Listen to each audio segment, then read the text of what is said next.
দেশের প্রথম হাইড্রোজেন পরিচালিত ট্রেনের ট্রায়াল রান সোনিপত থেকে দিল্লি পর্যন্ত চলল পরীক্ষামূলকভাবে। প্রতি ঘন্টায় সর্বোচ্চ স্পিড উঠল 120 কিলোমিটার।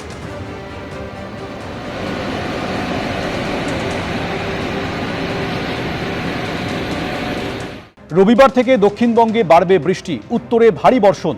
রবিবার পর্যন্ত বিক্ষিপ্ত বৃষ্টি হতে পারে, তারপরেই বাড়তে পারে বৃষ্টি। উত্তরবঙ্গে ভারী বৃষ্টির সতর্কতা জারি হয়েছে। পার্বত্য এলাকায় ধসের আশঙ্কা রয়েছে। 26 থেকে 28 তারিখের মধ্যে দক্ষিণবঙ্গের জেলাগুলিতে প্রধানত বিক্ষিপ্তভাবে হালকা থেকে মাঝারি ধরনের বৃষ্টিপাতের সম্ভাবনা, দু এক জায়গায় বজ্রবিদ্যুতের সম্ভাবনা থাকছে।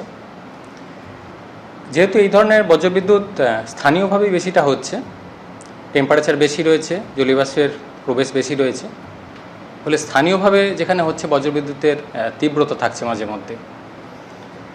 সম্ভাবনা আরও বাড়বে 29 তারিখ থেকে পরবর্তী কয়েকদিন।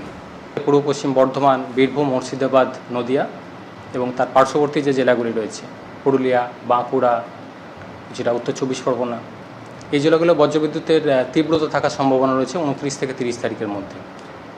কলকাতা পার্শ্ববর্তী অঞ্চলের জন্য আগামী 2-3 দিন প্রধানত মেঘলা আকাশ, হালকা থেকে মাঝারি ধরনের বৃষ্টিপাত বিক্ষিপ্তভাবে থাকার সম্ভাবনা রয়েছে। বৃষ্টিপাতের সম্ভাবনা কলকাতার জন্য বাড়বে 29 তারিখ থেকে পরবর্তী কয়েকদিন।